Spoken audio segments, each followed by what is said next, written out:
주신 관객 여러분 반갑습니다. 저는 오늘 관객과에 대한 진행하게 될 배우연구소 소장 백은하입니다. 반갑습니다. 오늘 아마 또 보신 분들도 계실 테고 처음 보신 분들도 계시지 않을까 싶은데요. 아마 지금까지 나왔던 얘기와는 또 완전 또 새로운 방향의 이야기들 아마 차승원 배우와 함께 풀어나가게 되지 않을까 싶습니다. 저희 오늘 관객과에 대해 한 50분 정도 진행이 될 예정인데요. 한 10시 한 10분 정도부터는 관객 여러분들과 질문과 답들을 또 나누어 보도록 하겠습니다. 여기 우리 장모님께서 붙이고 계신 요 배지를 선물로 드린다고 하니까 좋은 질문 마음속에 품고 계시다가 고이고이 또 구비구비 펼쳐 주십시오. 감독님과 지금 차승원 배우님이 바로 저기 계신데요. 여러분들 큰 박수 주시면 등장하시겠습니다. 박수 부탁드립니다.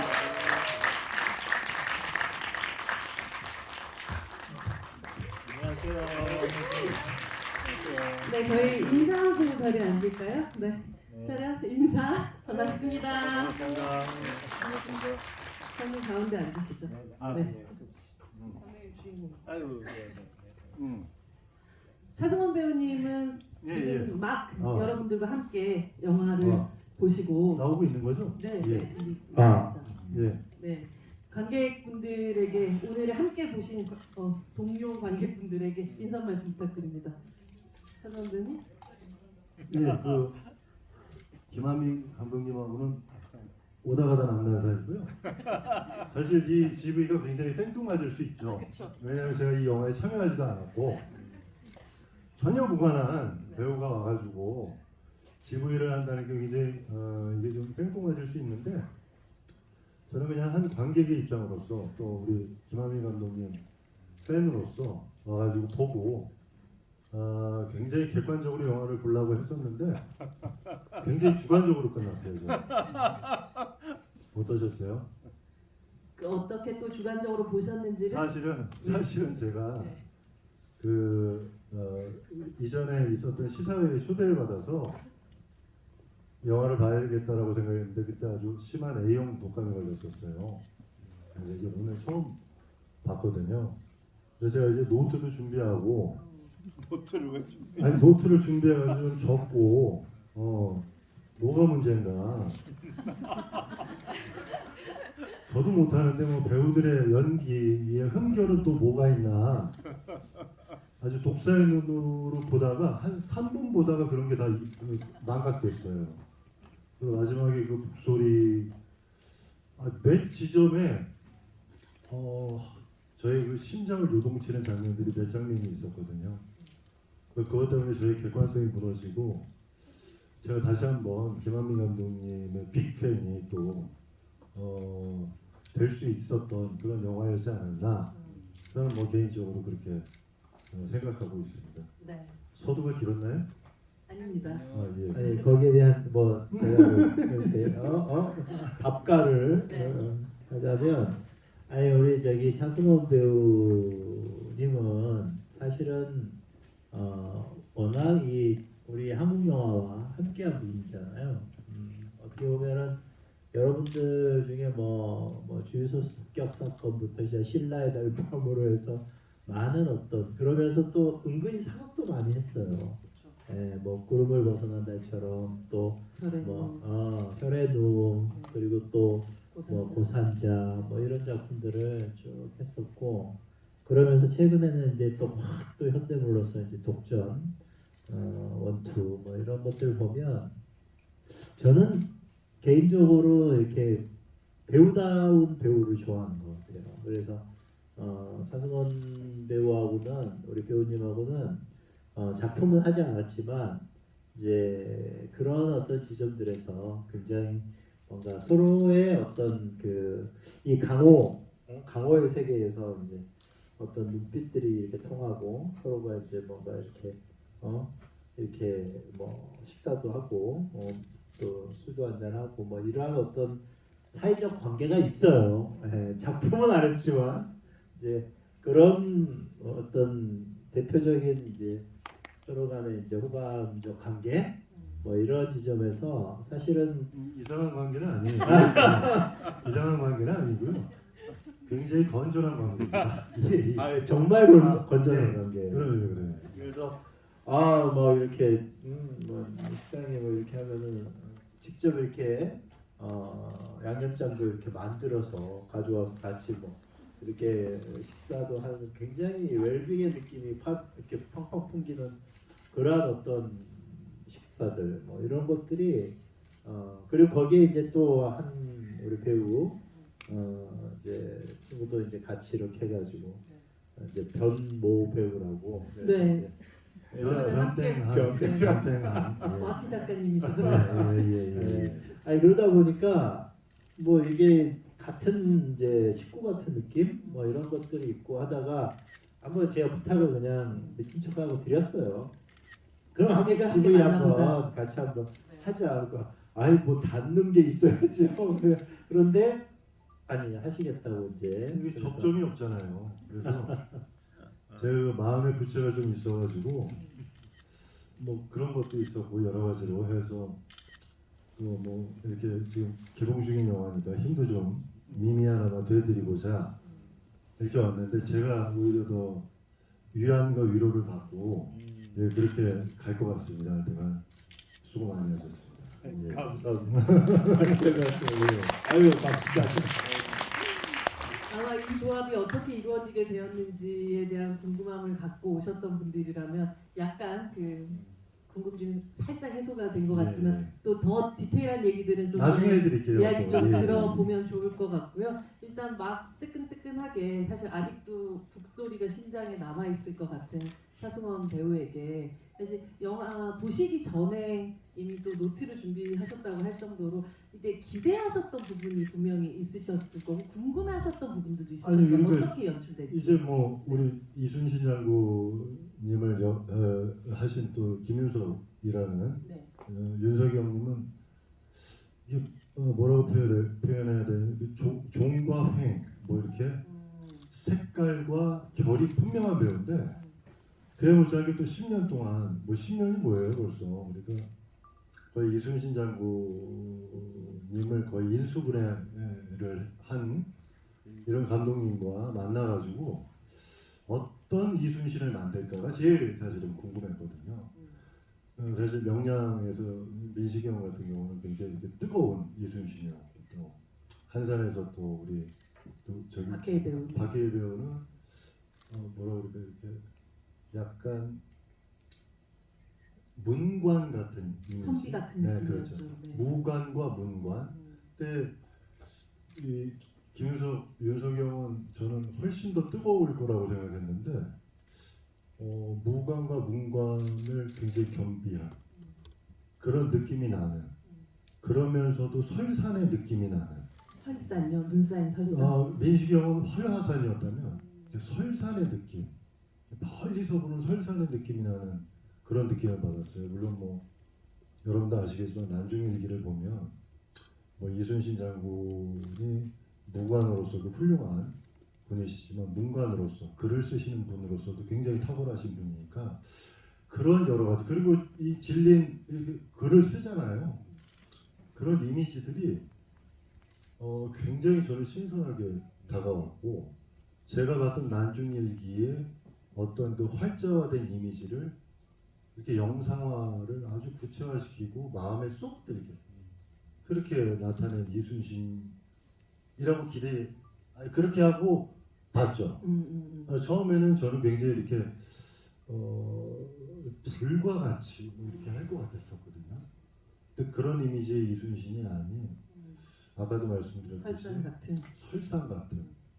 웅장하고 장엄하고 또 뭐라 그럴까 이런 표현이 적당할지는 모르겠지만 되게 품격이 있었어요. 품격이 있는 이순신이었지 않았나 이렇게 생각합니다. 차승원 배우님께서 보셨던 이 설산 같은 이순신 묘사 감독님 어떻게 받아들이세요? 이야 그 표현 참 신선하다. 지금 마이크를 좀 전에 들었다 놨는데 설산이라는 표현이 참 그러니까 설산의 이미지라는 것은 하얀 눈산이잖아요. 그리고 그 눈산이라는 것은 낮게 존재하지 않잖아요. 높게 존재하죠. 이제 그런 그리고 많은 사람들이 하나의 어떤 그 뭐라 그럴까 뭔가 이렇게 의지가 되는 또는 뭔가 이렇게 바라보는 데 있어서 뭐 중심이 되는 그런 느낌이니까 그 표현 자체가 굉장히 승원 씨한테 그런 표현을 듣게 될 줄은 제가 이제 그런 이미지로 저한테는 다가왔어요. 그러니까 네. 그러면서 그걸 이제 품격이라는 표현과 함께 쓰셨는데 그 저기 어떻게 보면 이걸 좀 더 일찍 그 워딩을 들었더라면 내가 인터뷰에서. 많이 써먹었을 텐데 좀 아깝네. 사실 좀 더 일찍 하죠 이걸 그냥. 사실 뭐 이제부터 노량의 또그 시작이니까요. 이제 400만, 500만을 향해서 또 나가는 시작이니까 감독님 또 인터뷰하실 시간은 더 많으시지 않을까. 그때 꼭 설산이라는 표현을 쓰시면 좋지 않을까 싶습니다. 사실 설산이란 건 말씀하셨던 대로 그 사계절을 다 거쳐 와서 마지막 순간에 만들어지는 어떤 풍경이라는 생각이 드는데요. 또 그렇게 마음을 기대를 가지고 들어가셔 보셨다가 금방 함께 영화를 보시고 났을 때 가장 와 어떻게 저런 장면을 연출했을까 혹은 가장 마음속에 남았던 씬들이 혹시 있으신가요? 사실 뭐 흔한 얘기로 역사가 스포라고. 네, 그렇죠. 그러니까 팩트에 기반한 내용들이 그대로 있죠. 실제로 나중에 이게 뭐 이순신 장군께서 예지몽을 꿨죠. 셋째 아들 면의 죽음에 대한 거를 그게 이제 기록에 나와 있으니까 그런 면들이나 그런 것들을 이제 아까도 말씀드렸듯이 영상으로 이렇게 구현함에 있어서 저걸 왜 저렇게 하지? 뭐 이런 것들이 있거든요, 사실은. 근데 그거를 그 활자화된 거를 구체적으로 너무 뭐라 그럴까 이렇게 믿게끔 만드는 그런 장면들이 그 장면이었어요. 그 예주몽 면의 죽음. 그러고 나서 그 의자에 앉아가지고 손이 약간 떨리시잖아요. 그런 디테일한 그런 것들이 너무 이 잔상이 남아가지고 그런 장면이 너무너무 좋았던 것 같고 기술적인 측면이야 뭐 그거는 말할 것도 없고요. 특히나 뭐 원신 원테이크로 뭐 실질적으로 노량해전에서 이제 한 번도 하지 않았었던 백병전이 일어났었고 그 참혹함과 뭐 그 여러 가지 아비규환의 상황을 아주 뭐 기술적으로 또 그 와중에서도 각각의 캐릭터 뭐 심하지나 뭐 이런 뭐 권희 씨나 또 우리 또 송이섭 장군 맞나요? 송희립 장군 최동문 예, 역할. 송일입 장군 뭐 이런 분들의 어떤 뭐 감정의 어떤 변화들 이런 것들을 그 와중에서도 아주 디테일하게 또 진리 뭐 이런 사람들 캐릭터들을 아주 그냥 허투루 쓰지 않고 이렇게 담아냈다라는 거에 아주 뭐 저는 너무 아주 근사하게 생각합니다. 예. 정말 한 사람 한 사람의 인물들을 우리가 만나게 만들어줬었던 3부작이었다는 생각이 들고 또 영화 보고 나자마자 이제 대기실로 들어오시면서 차승원 배우님께서 하셨던 이야기가 바로 마지막에 장례에 대한 부분이었던 것 같아요. 뭐 그거는 뭐 이순신을 너무 누구보다도 사랑하는 우리 감독님께서 뭐 애정하고 헌사했던 장면이 아닌가 그렇게 보내드리는. 그 사실 쉽지 않죠. 예, 물리적으로나 뭐 여러 가지 것들이 사실 뭐 아까도 대기실에서 잠깐 얘기했지만 제작자들은 참 싫어하는 장면이었을 거예요. 돈이 많이 들어가니까. 근데 그런 거를 이제 애정이 없으면 아마 그 장면이 나오지 않지 않았을까. 그리고 그렇게 마무리하는 것이 그분에 대한 최소한의 이의가 아닌가. 뭐 이런 여러 가지 생각들을 나게 했었던 장면이었던 것 같아요. 그래서 그리고 마지막에 뭐 여러분도 그렇지만 마지막에 그 나의 죽음을 알리지 말라를 과연 어떻게 표현했을까? 그 잘못 표현하면 큰일 나거든요, 그게. 익히 우리가 드라마나 영화에서 많이 봐왔었고, 그걸 뭐 모르는 분들은 없잖아요, 그 대사를. 근데 그게 이제 김윤석이라는 배우의 입을 통해서 마지막에 이미 그때는 감정이 너무나 쌓여가지고 그냥 그 김윤석이라는 배우가 보이지 않았어요, 저는. 예.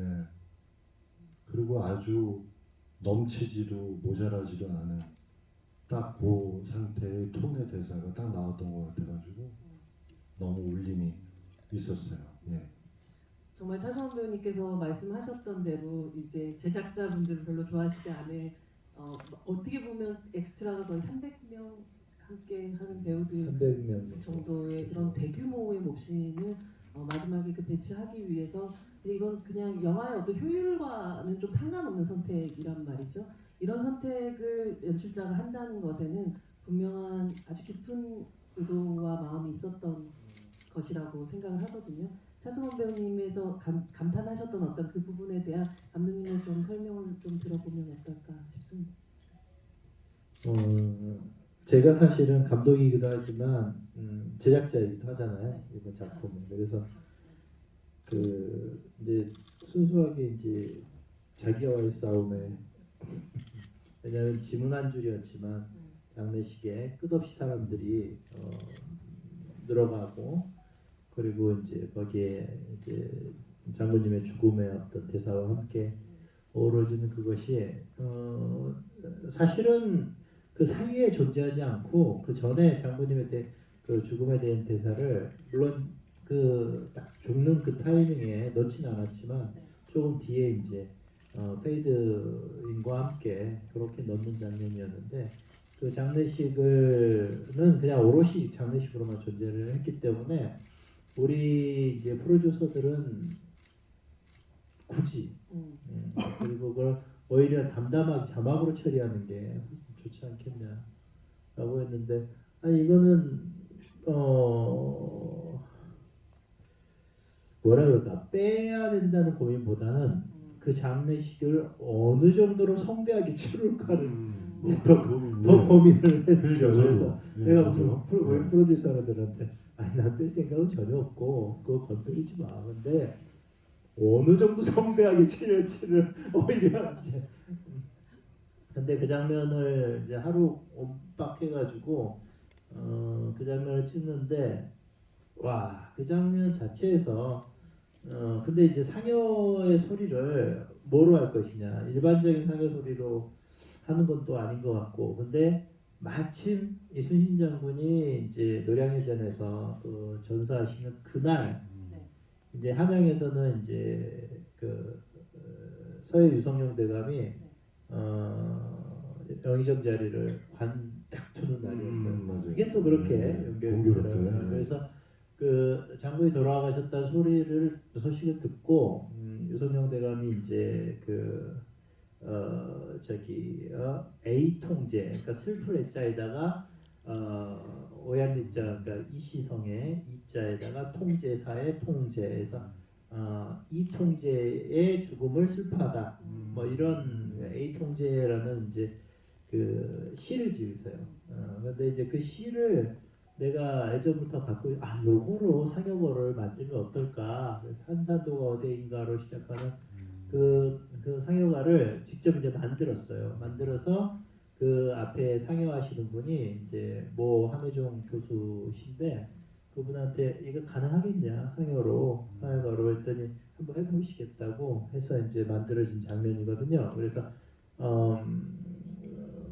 이순신 장군의 장례식에 아마 이제 가장 처음으로 쓰인 이제 상여가인데 모르겠어요. 이제 앞으로 이제 저희 뭐 아산시나 뭐 여수시나 아니면 남해시나 뭐 이런 데서 이제 그거를 또 이제 활용하려고 하겠지는 모르겠지만 어쨌든 그 가사를 가지고 상여를 만드는데 너무나 그게 와닿는 거예요. 그래서 장례식 찍을 때도 저는 이제 몇 번 울었습니다. 울었고 우는데 참 이게 감독의 버릇을 버리지 못하는 게 상여를 계속 이제 그 바닷가를 따라서 쭉 나가는데 뭐가 허전한 거야. 그래서 왜 허전할까 이랬더니 보니까 애들이 없는 거예요. 그래서 아니 애들이 아까 많았는데 이렇게 봤더니 이제 통제한다고 애들은 다 빼놓고 이제 어른들만 상여를 지고 쭉 나가는 애들은 놀고 있더라고요. 그래서 쟤네들 빨리 넣어라. 아이들이 상여 나갈 때 아이들이 당연히 따로 나가지. 그거는 뭐 고아일 수도 있고 부모를 잃은 어떤 뭐 자식들일 수도 있고 뭐 어떤 뭐 자식들일 수도 있는데 그들은 그 상여를 천진난만하게 따라갈 거다. 그리고 누군가나 우뚝 서가지고 저 상여를 이렇게 지켜보는 그런 것만 하나 연출하고 해보자 해서 아이디를 넣었더니 그 장면이 너무나 이렇게 뭐라 그럴까 완성이 되었다 그럴까 그러면서 이제 찍었는데 그게 참 다행이었던 게 나중에 편집을 쭉 해놓고 보니까 장군님의 죽음이 안 붙어요. 그래서 아예 진짜 빼야 되나 이제 장군님이 내 죽음을 알리지 마라 싸움이 급하니 내 죽음을 내지 마라 했던 이 장면이 그리고 절대 전쟁을 그렇게 끝내서는 점점점 하시고 돌아가시잖아요. 근데 그 장면을 도저히 이게 안 붙어가지고 야 이거 빼야겠다 이렇게 생각을 했는데 우리 이제 편집기사 감독님 장례식 안에다가 그 장면을 넣으시면 어떻겠어요? 그래서 제가 한번 붙여봤는데 하고 이렇게 쓱 보는데 장례식이 너무 잘 붙는 거예요. 그래서 야 장례식 안 찍었으면 정말 큰일 날 뻔했다. 전혀 그런 의도는 아니고 그냥 진짜 잘 보내드리고 잘 이걸 하려고 찍었던 건데 그렇게 해서 이제 붙어간 장면이 그렇게 완성이 됐네요. 근데 어쩌면 뭐 이순신 장군님의 죽음 그리고 마지막 순간까지 걱정했던 것은 그 이후의 미래 조선의 아이들에 대한 걱정이 되고 앞으로 이 미래가 어떻게 바뀔 건가에 대한 생각이나 전쟁 이후에 대한 생각들을 또 어떻게 바라보는가가 이 마지막 그 아이들이 결국은 이 땅에서 또 자라날 아이들을 겹쳐서 그렇게 편집하게 된 것들이 자연스럽게 붙지 않았나라는 생각이 들어요. 그 죽음이 헛되지 않게끔 만들었던 역사를 또 만드셨기 때문에요. 그래서 사실 뭐 이 영화 그 3부작을 보면 정말 한국에서 등장할 수 있는 거의 모든 배우들이 다 등장을 했다라고 볼 수 있는데 차성원 씨 빼고요. 저만 빼고 다 등장했는데 제가 여기 앉아 있네요. 그래서 사실 좀 궁금하긴 했어요. 이런 배우로서 사실 가장 또 좀 뭔가 내가 저 역할을 했다면 어떨까? 난 정말 저 역할을 탐난다라고 느꼈던 역할이 있으신가요? 사실 명량에서는 제가 탐났던 역할이 있었어요. 어떤 역할이요? 이정현 씨 역할. 이거 진심이야. 그 역할이 참 탐났고 그 역할이 너무 좋았어요. 그리고 그 씬이 가장 인상이 깊어요. 사실은 그 언덕 위에서 네. 그 했던 퍼포먼스가 난 너무나 기억에 남아서 명량에서는 사실은 이정현 씨가 너무 탐났고 한산은 잘 모르겠고 노량에서는 사실은 뭔가 제 역할이 하나 있겠지 생각했는데 약간 기대도 좀 있으셨나요? 있는데 이 배우들의 연기적인 것들을 보니까 너무 이 배우들하고 찰떡이에요. 너무너무 잘했고 특히나 진린 진린에 대한 평가가 좀 있죠. 여러 가지. 네. 요즘 들어가지고 이제 뭐 원래 이렇게 불같은 사람이었고 뭐 유성룡 대감도 뭐 둘이 만나는 거를 굉장히 걱정스러워했었고 뭐 이런 기록들이 있는데 야 이거 진리는 어떻게 표현할까 저걸 너무 치우쳐서도 안 되고 또 너무 이쪽으로 해서도 안 되는데 했는데 조영 씨가 잘했네요. 아니 감독님이 이 영화를 이제 보기 전에 개봉하기 전에 정재영 씨 칭찬을 너무 해가지고 또 동갑이잖아요. 내심 이게 마음이 수틀려 있었거든요 사실. 왜 내가 진린이 아닌가? 아니 그게 아니라 왜 굳이 그 배우에 대해서 근데 칭찬할 만할 정도로 너무 그 선을 아주 잘 지키면서 그 캐릭터를 아주 부각시켰던 그런 연기를 펼쳐주신 것 같아가지고 아주 기억에 남네요. 그렇다고 해서 제가 그 역을 탐내는 건 아닙니다. 아니 사실은 되게 숨어 있는 뭐 박용우 배우부터 시작해서 굉장히 많은 배우들이 등장을 해서 어딘가 뭔가 노라도 적고 있는 사람 중에 진짜 차승원 씨가 있지 않을까라는 생각이 저 노라도 적고 있으면 저런 줄 알걸요 아마. 제가 그냥 노를 젓지는 않을 거니까 그런데 어떻게 보면 사실은 이순신을 해야죠. 하게 된다. 저는 오늘로써 제가 비로소 깨달은 게 야 이순신은 아무나 하는 게 아니구나. 차승원 배우가 아무나는 아니죠. 아이 그 아무나죠. 근데 얼마만큼 고독하고 고뇌했을까라는 게 그냥 스크린을 통해서 나와요. 그리고 한 얼마나 찍으셨죠? 이 노래를?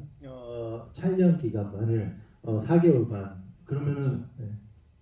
배우들이 후리를 준비하고 뭐 이럴 때까지는 한 얼마나? 그러면 한 8개월 되겠죠. 그 정도 되는 네, 거죠. 아니 그러니까 그 짧지 않은 기간 동안 그 저 상태를 유지를 해야 되는 거잖아요. 특히나 노량은 뭐 아시다시피 임진왜란의 마지막 전투였고 또 돌아가신 전투였고 이 전투를 끝으로 임진왜란은 끝났고 뭐 영화 속에서 봤듯이 아마도 이순신 장군께서 이렇게 그냥 보내면 안 됐다라고 했던 이유 중에 하나는 아마 제가 생각하기엔 정류제라도 있을 거예요. 저들이 다시 뭐 쳐들어오지 않을까 뭐 이런 것도 있었을 것이고 정부제를 통한 어떤 교훈으로 그것도 있었고 경계하는 지점에서 또 저 때 당시에는 또 뭐 어머님도 돌아가셨었고 셋째 아들 면도 죽은 거고 뭐 이런 여러 가지 심리적인 상태를 이순신 맡겼으면 네. 내가 봤을 때 백과사전 쓰셨겠네. 그럼요. 아니 백과사전 그러셨을 것 쓰셨겠어. 아니, 그래서 나중에 다 읽어보셨잖아요. 그러니까 그런 의미에서 야 저런 어떤 소위 얘기해서 마음가짐을 계속 유지하면서 저게 쉽지 않았을 텐데 특히나 네, 차승원 배우하고는 저기 작품 안 해봤지만 네. 내가 봤을 때 그 어떤 캐릭터를 하나 잡으면 부여잡으면 아까 독사라는 표현을 썼지만 내가 봤을 때 엄청 내가 봤을 때는 그 집요하게. 그리고 진짜 백과사전을 쓸 것 같은 느낌이 들고 본인 관리에 대한 지점이나 이런 것들이 워낙 철저하고 프로페셔널하기 때문에 내가 또 이렇게 프로페셔널한 그런 사람을 좋아해요. 네. 프로페셔널. 감독님 사실 네. 이제 그 네. 집요함에 대한 얘기를 하자면 한 명의 역사적인 인물을 이렇게 긴 시간 동안 영화 3편으로 나눠서 파다 보면 저 같은 경우도 배우들에 대한 책을 쓰거나 할 때 뭐 1, 2년 정도 한 배우만 생각을 하면 꿈에서도 나올 때도 있거든요. 근데 정말 이 영화 속의 3부작 전체에서 꿈은 굉장히 중요한 요소로 존재하기도 해서 감독님의 혹시 꿈속에 그분이 등장하시거나 정말 놀랍도록 등장을 안 하셨어요. 등장을 안 하셨고 그건 오히려 저는 굉장히 긍정적인 시그널이라고 생각해요. 내가 만일 뭔가 장모님을 욕되게 했다든지 아니면 뭔가 거슬리게 했다면 그분이 나타나셔가지고 내가 벼락맞아 되셨을 텐데 다행히 그렇게 하네요. 너무 예? 부탁드리시나요? 벼락맞아 되지진 않았습니까? 그래서 그러니까 제가 혹시나 어떤 지점에서 내가 좀 교감적으로 놓친 게 있나라는 생각을 그분과의 네네. 네. 그래서 그러니까 3부작을 이제 맞추고 나서 오히려 내가 더 조금 교감하지 못한 어떤 지점이 좀 있었을까라는 좀 반성 아닌 반성을 좀 했는데 다행히 아니야 그렇지는 않았던 것 같은데 그리고 전우들의 죽음, 아들의 죽음 그리고 본인의 어떤 육체적인 지점에서의 망가짐 그리고 본인의 어떤 절대적인 어떤 그 하나같이 다 전쟁 이후만을 생각하는 지점에서 이 전쟁의 올바른 종결과 완전한 항복을 받아내야 되는 어떤 지점에 장문이라고 막 마지막까지 그 진짜 이게 큰 어떤 치열한 접전이 될 거라고 예상을 하는 그 전투를 또 다른 어떤 자기 아끼는 병사들이나 장수들을 죽이면서 치고 싶었겠어요. 근데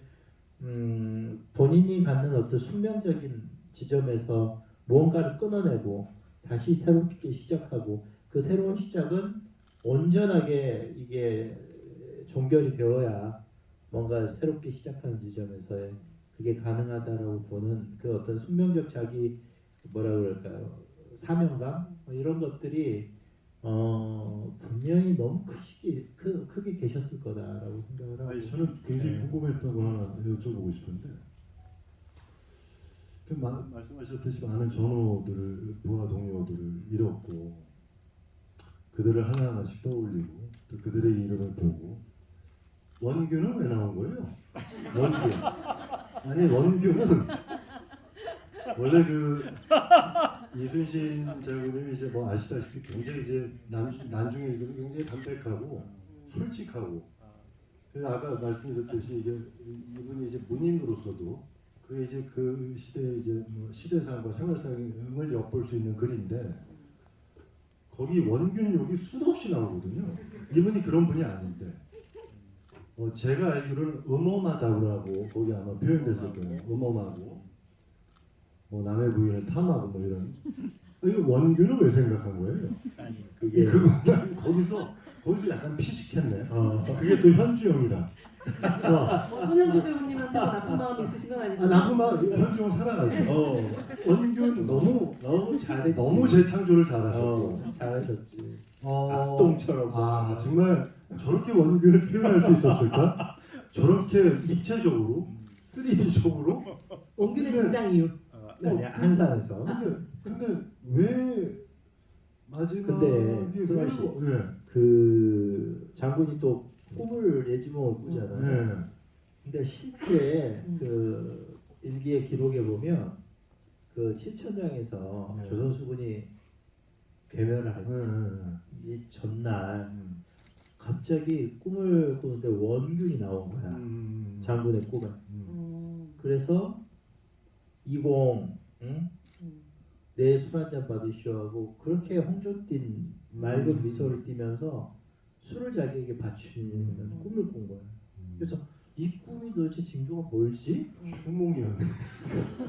완벽한 흉몽이었지. 흉몽이었지. 근데 그게 이제 예지몽도 그럴만 하니까 꾸는 거 아니에요? 예지몽이 사실 그냥 확 나오는 건 아니잖아요. 사실. 그런데 이제 그 이제 전사자 명부를 이렇게 쭉 태어나갈 때 어떻게 보면은 이순신 장군의 그 뇌리에는 그 정말 자기하고 동고동락을 같이 했던 정말 아끼는 전우들의 그 기억도 있지만 원균과의 가졌던 그 뭐라 그럴까 갈등적 관계 또는 뭔가 그 미움의 관계 이런 것들이 그 전사자 문구에 다 그냥 지나갈 것 같은 느낌이 있어요. 그래서 저도 그 생각을 했거든. 그래서 원균을 뺄까? 그러니까 아니 원균을 뺄까 하다가 원균의 모습을 넣는 게 진정한 사실 그마저도 그것이 전쟁이 모습이 진정으로 그렇죠. 이 이제 7년을 제대로 되새김하면서 그 전사자들과 함께 전투에 나아가는 큰 장수로서의 그 이순신에게는 원균의 어떤 회상도 좀 필요하지 않겠나라고 생각했습니다. 선생님, 저희 같은 범인이 따라갈 수 없는 어떤 이순신 장군님의 큰 뜻이 있다고. 그래도 계속 거슬리나 보다. 그냥 그러려냐고 넘어가겠습니다. 저희 고객분들한테 질문을 받을 시간이 바로 왔는데요. 네, 노량의 북을 받으실 분 손 들어주시면 네, 저 가운데로 갈까요? 네, 여기 네 호피무늬 의자에 앉아 계신 분이십니다. 네, 안녕하세요. 감독님께 질문이 있는데요.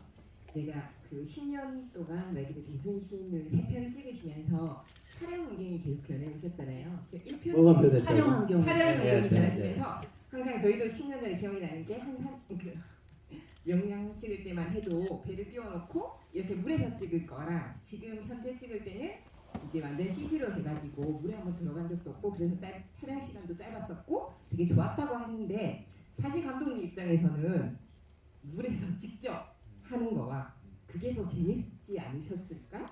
아니면 지금 하는 거랑 어떤 게 더 좋으셨어요? 저는 절대적으로 지금 하면 좋습니다. 아니 왜냐하면요. 그 물에서 촬영을 한번 해보면 알 수 있는데 도저히 이게 그 각을 잡기가 힘들어요. 네, 너무 힘들어요. 너무 그리고 그 안전상의 그 막 여러 가지 이유들이 막 발생하면 정말 두려움이 옵니다. 예, 두려움도 오고 그리고 명량 때의 큰 대형 사고가 정말 몇 번 있을 뻔했었거든요. 근데 그게 정말 이게 뭐 이순신 장군의 가온지 모르겠지만 그걸 정말 아슬아슬하게 느껴간 기억들이 있어가지고 다시 이렇게 찍다가는 정말 큰일도 나고 그다음 안전상의 큰일도 벌어지고 그다음 찍는 것도 정말 힘들겠다. 그리고 명량 같은 경우는 그렇게 찍어놓은 소스를 가지고 나중에 거기에다가 CG를 입히는 작업들을 하다 보니까 중간에 편집이 헛바퀴가 도는데 이렇게 편집해도 CG 안 된다고 이렇게 하다 보면 또 이게 또 문제고 이러다가 시간을 정말 많이 소비했어요. 그래서 명량 때는 어떤 순간이었는데 촬영 끝나고 한 2개월 지났을 때였을까요? 그때 내가 이거 자칫 큰 실수를 한 게 아닌가 이런 어떤 두려움이 엄습해올 때도 있었거든요. 그래서 당시도 이제 사전 시각화 작업들을 뭐 충실히 한다고 했지만 그대로 이제 소스 촬영이 제대로 된 게 60% 정도밖에 되질 않았어요. 근데 이제 한산이 거의 한 85% 그리고 노량이 한 95% 이런 느낌으로 사전 시각화에 그 어떤 레이어 촬영이라고 그래요. 그러니까 전경과 중경과 후경의 촬영을 다 따로 찍거든요. 그래서 막 싸우는 장면들은 또 따로 찍고 있고 따로 찍고 중경에서 막 터지고 막 이런 것들은 또 나름 VFX 이제 특수 효과 기술을 통해서 또 막 그런 거 찍고 앞에서 이제 막 두려워하고 앞에서 연기하는 것도 이제 그것도 따로 찍고 그러니까 이게 보통 일반 촬영의 한 3배 정도 촬영의 어떤 밀도가 더 있었던 노력도 노고도 더 있었던 것이죠. 그렇게 해서 이제 그 레이어들이 합성이 돼가지고 이제 하나하나의 커트들이 나오거든요. 그러니까 이거를 미리 사전 시각화를 해놓지 않으면 현장에서 즉흥적으로 이렇게 바꿔가기가 거의 불가능한 상황이죠. 그래서 완성을 했음에도 그럼에도 불구하고 후반에 이제 새로운 이제 복병을 만난 게 이제 사운드 작업이었어요. 이 사운드가 하나의 정말 거대한 오케스트라가 되다 보니까 이 사운드에 따라서 이 영화의 느낌들이 너무 달라지는 거예요. 그래서 특히 막 치열한 난전 속에서 사운드가 쫙 뮤트되면서 과감하게 이제 몇 개의 어떤 이펙트적인 사운드하고 그 다음에 이순신의 대사나 이런 어떤 딱 그런 어떤 사운드를 만들어내는 것은 아마 상업 영화에서 그렇게 쉽게 할 수 없는 그런 선택이었고 그게 마지막까지 그 사운드 작업이 특히 음악적인 것들도 마찬가지였지만 이번 노량은 정말 사운드하고의 어떤 전쟁이었다. 그 사운드 운영을 굉장히 잘하신 것 같아요. 그것 때문에 그 영화 속에서 소위 얘기해서 서스펜스라고 그럴까요? 그런 것들이 훨씬 더 밀도 있게 다가온 것 같아가지고 아까 말씀하셨듯이 완벽하게 사운드가 없어지면서 몇 개의 소리만 나오고 그런 것들이 할 때가 그 심장을 좀 뛰는 그런 효과를 주는 그런 것들을 운영을 되게 잘하신 것 같아요. 그리고 이제 그 선택이 또 그러니까 이게 이제 이거는 사실은 딜레마인데 이 사운드가 좋은 관에서 들어야지 그 디테일 사운드가 들려요. 그리고 그 음역대가 표현이 되는데 어떤 영화관에서는 그 사운드가 완전히 묻히는 경우도 있는 것 같아요. 그러니까 지금 제가 언론 배급 시사 때 그 배급관이 사운드가 보니까 스피커가 오래되다 보니까 이게 뭉개져가지고 사운드가 살아있지 않게 들렸거든요. 그래서 이 배급관인데 이거 큰일 났다 싶었는데 다행히 배급관에서는 전체적인 맥락으로 영화를 좀 봤고 언론관 쪽 기자들 쪽에서는 굉장히 사운드가 좋았다고. 그래서 그러니까 평이 좀 이렇게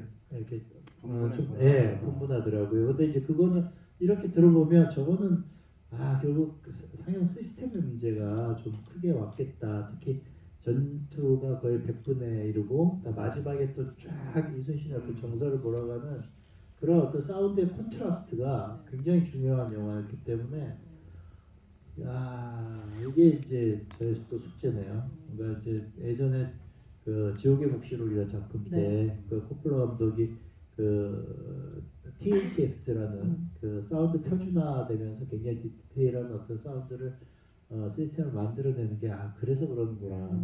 그래서 또 돌비가 그래도 좀 낮고 돌비 애트모스 쪽이 낮고 아니면 이제 저쪽에 IMAX 쪽 네.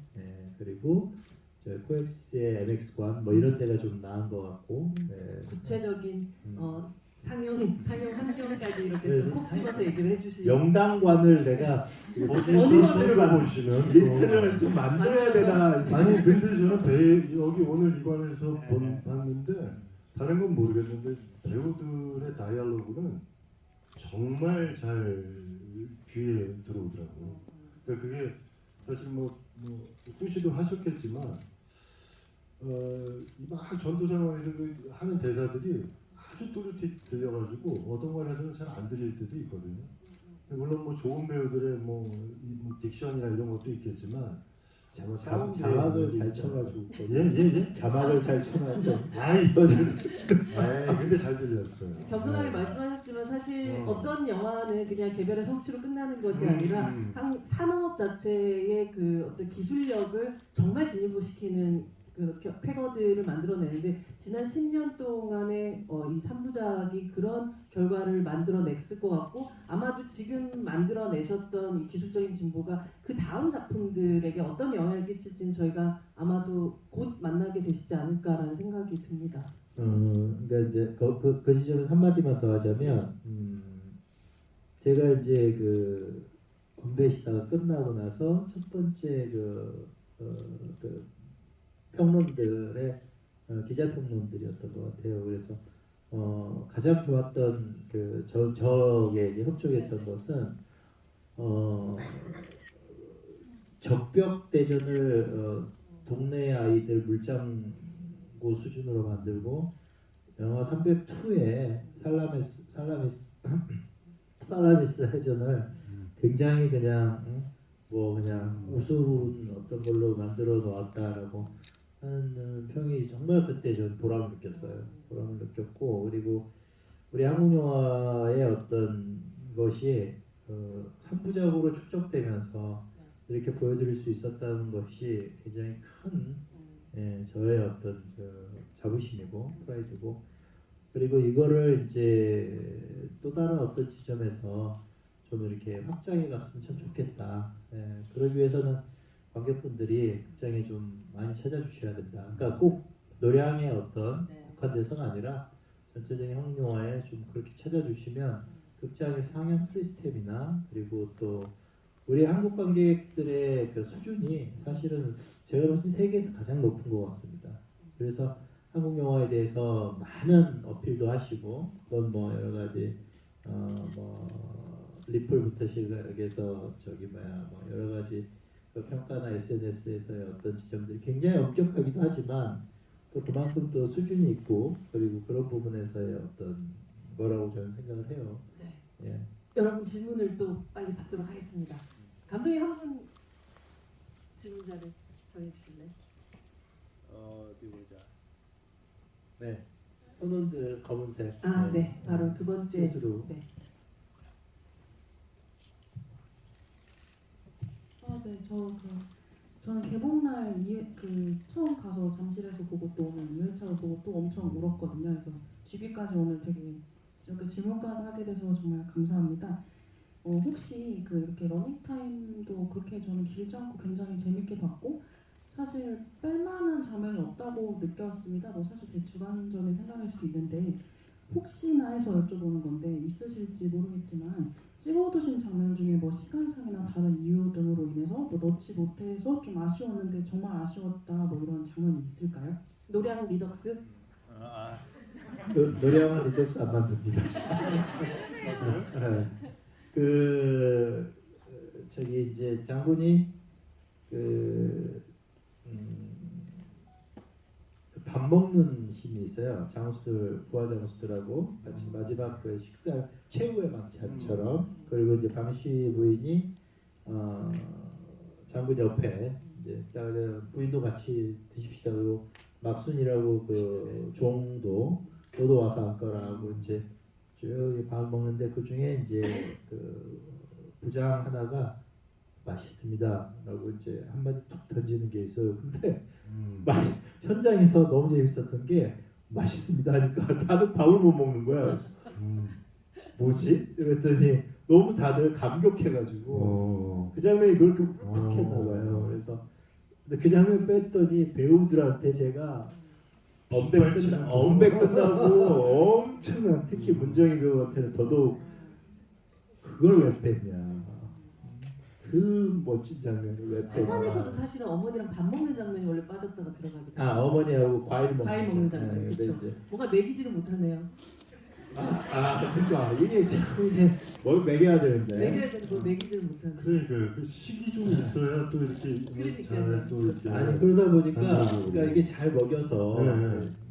그날따라 근데 그 또 그 촬영 밥상이 되게 맛있었어요. 네. 그래서 아니 저희 안 그래도 대기실에서 차승원 배우님과 무슨 얘기를 같이 하냐 하다가 뭐 차승원 배우님 나오시니까 당연히 음식 얘기해야 되지 않냐 그 얘기를 감독님 하시면서 그래서 이순신 장군님에게 밥상 한 잔 차려드린다면 어떤 밥상을 차승원 배우는 올리고 싶을까 이런 얘기를 잠깐 했었는데 갑자기 그 월남쌈? 월남쌈 그 저기 우리가 군산에 영화 촬영 많이 가거든요. 그러면 군산에 가면 그 충무공 밥상이라고 있어요. 그 충무공 밥상을 꼭 한번 드셔보세요. 차승원 배우님께 질문하고 싶어요. 그래서 뭐 차려드리고 싶으세요? 제가요? 네. 우리 장군님한테? 네. 이거 참 이게 뭘까? 뭘 차려드려야 되지? 뭐 역사적으로 보니까 뭐 주먹밥도 드셨고 뭐 되게 많은 그러니까 뭐 드셨고, 토란도 토란 드시고 드셨고. 그랬는데 그건 뭐 없으셨으니까 그런 거고 네. 그냥 왠지 모르게 불고기? 뭐 이런 육류 종류 좀 해드릴 것 같아. 왜냐하면 드시고 힘내시라고 좀 그런 거 할 것 같아. 네, 다음 마지막 질문이 될 것 같은데요. 차승원 배우님이 한 분 이렇게 질문하시고. 네 감사해요. 네, 네. 여러 가지 애정 그 바로 앞에 계신. 네. 네. 이쪽 앞으로. 네, 감사했습니다. 네. 어느 네. 네. 네, 감독님 되게 잘 봤습니다.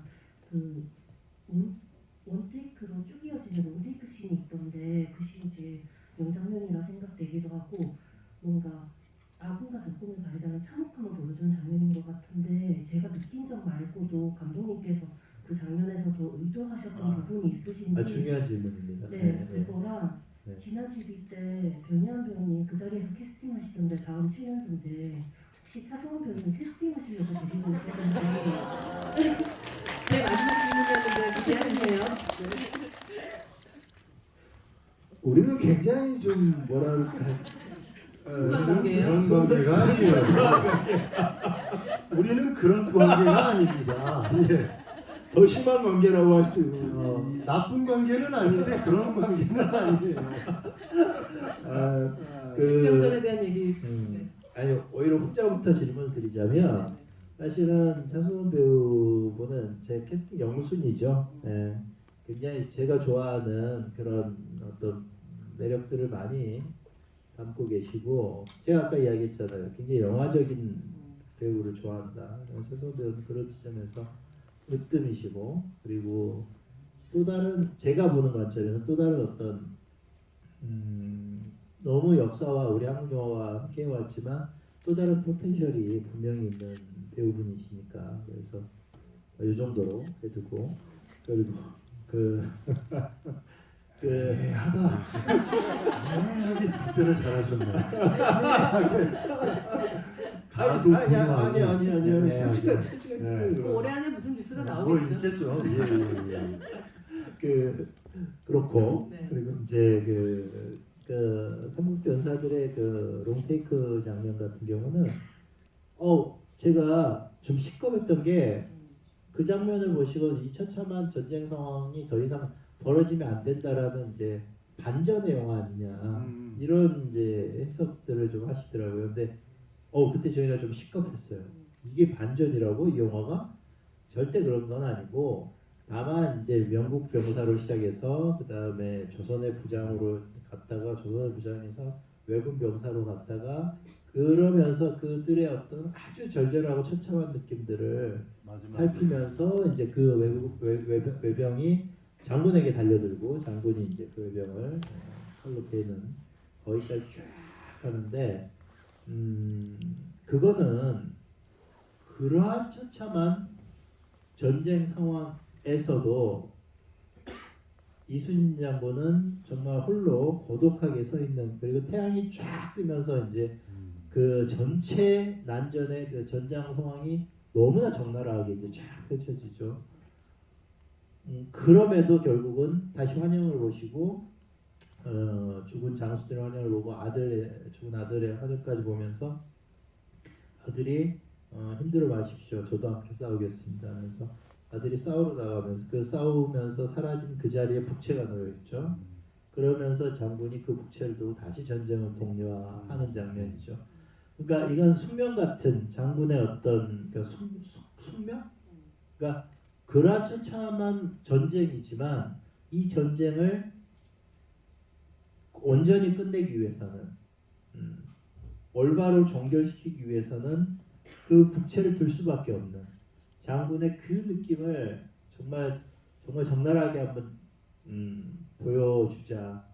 그러한 힘든 처참한 전쟁에서도 처절한 전쟁에서 결국은 장군이 다시 독전할 수밖에 없는 북을 들고 저건 무엇일까? 저 환영들마저도 장군과 함께 싸우고 있고 그 아들마저도 저도 함께 싸우겠습니다 하면서 싸우는 그 전쟁의 의미가 뭐냐?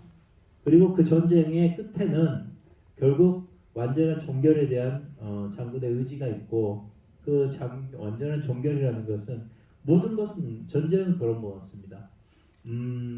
야무지게 한판 싸워서 꺾어야 그 다음에 온전한 어떤 항복의식이나 종전의식이 올바르게 오는 거죠. 만약 장군님이 돌아가시지 않았다면 아마 저 열도까지 가서 정말 올바른 온전한 항복을 받아내서 돌아오셨을 것이다 라고 생각합니다. 예, 그래야 진정한 평화가 오는 것이고 그런 것이지 이거를 단순히 그 처참한 어떤 그 장면들을 통해서 그냥 반전을 이야기한 거 아니냐 그러면 장군님의 그 의지와 그 대의가 너무나 작아진다. 그렇게 좀 보시면 될 것 같아요. 사실 차성원 배우님은 최근에 촬영을 끝냈던 그 전란이라는 작품에서 선조 역할을 연기를 그래서 아까 선조가 나와서 네. 유심히 봤어요. 그리고 사실 광해를 연기하신 적도 있고 예, 있었는데 근데 시기가 거의 비슷하죠 이 영화와. 예. 근데 굉장히 다른 인물의 입장에서 어떤 한 시기를 각도로 다르게 바라봤던 배우로서의 경험이라는 것이 있기 때문에 이 7년의 전쟁을 그렇죠. 바라보는 또 입장에 따라 좀 네, 다른 네. 바라보는 시선. 음. 가령 뭐 선조 지금 하는데 뭐 엄청난 컴플렉스 덩어리였고 뭐 그랬었던 것 같은 이유가 분명히 있었던 왕이었던 것 같고 제가 하다 보니까 그 컴플렉스가 뭐 이리저리 미움과 뭐 증오와 욕심과 야욕과 뭐 이런 걸로 막 변질돼서 나오고 뭐 그랬던 왕인데 어떻게 보면은 이런 큰 전쟁을 겪으면서 사실 뭐 버리고 도망간 왕이잖아요 사실. 그렇죠. 네. 한편으로는 참 야, 진짜 왕을 잘 만나야 되는 거 아닌가 백성들은 뭐 이런 생각도 해보고 지도자를 잘 만나야 백성들이 편한 거 아닌가 뭐 이런 생각도 해보고 뭐 그런 게 있죠 사실은. 광해에 있을 때는 또 광해에 있을 때 입장이 또 있는 거고. 예. 사실 이 임진왜란과 뭐 이 7년 전쟁 전체에 대해서 배우님이 사실은 그런 시선을 가질 수밖에 없기 때문에 저는 이제 7년 전쟁에서의 두 분의 또 만남이 꼭 이루어지길 바라는 마음을 한번 담아 보도록 하겠습니다. 감독님, 뭐 사실 이야기를 나누다가 보니까 제가 어디서 말을 끊어야 될지 뭐 그렇게 재밌는 얘기를 해주셔가지고 이야기가 벌써 이렇게 흘러갔는데요. 오늘 또 차승원 배우님이 사실 영화에 등장하지 않으심에도 불구하고 함께 해주셔서 더욱더 영화에 힘을 좀 주신 것 같다는 생각이 마지막에 막 등장한 것 같지 않아요? 아, 막 등장한 것 같아.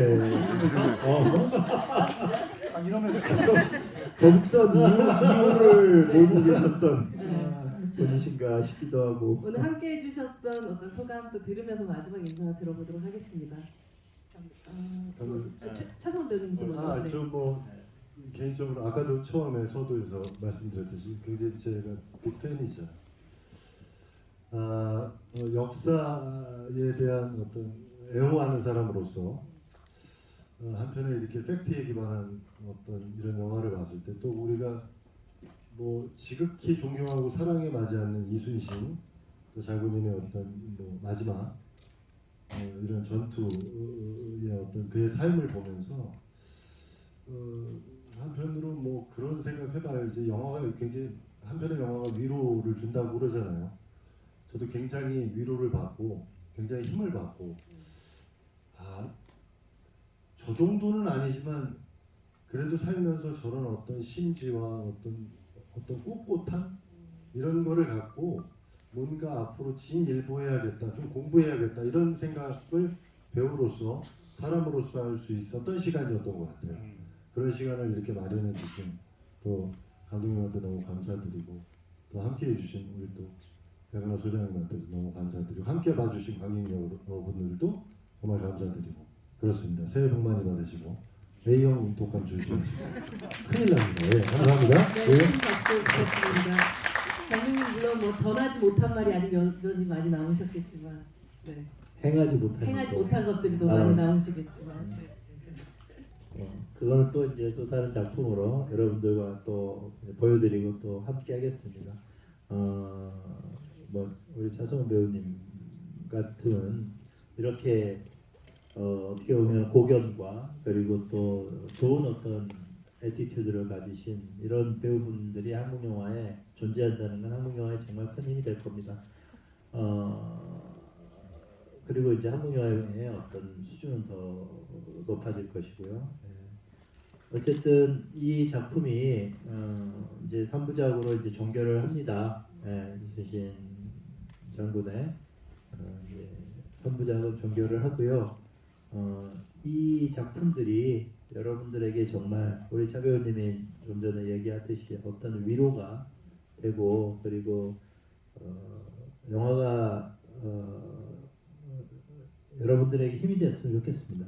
그래서 저는 또 그런 영화들을 계속 만들고 싶어요. 그래서 이 팍팍한 지구적 환경과 팍팍한 이제 이 현실적 환경 속에서 여러분들이 좀 더 큰 위안과 그리고 힘이 되는 심지어 용기가 되는 이제 그러한 작품들을 더 하고 싶습니다. 하고 그리고 또 이제 다음 작품으로 그런 느낌 속에서 더 충만하게 만났으면 좋겠습니다. 감사합니다. 큰 박수 부탁드립니다. 이 시간 함께해주신 차승원 배우님 그리고 김남민 감독님 그리고 함께해주신 관객 여러분들께 저희 같이 박수 치면서 이 자리 마감하도록 하겠습니다. 감사합니다. 감사합니다. 시간이 너무 있다. 아유 감사합니다. 못 떨어졌는데 좋은 아니? 본인은 아이고 회장은 반대쪽으로 하시면 됩니다. 감사합니다. 네. 아유, 내려오세요. 자 조심히 들어가세요. 조심히 들어가시고 회장은 반대쪽으로 하시면 되세요. A형 독감. 네.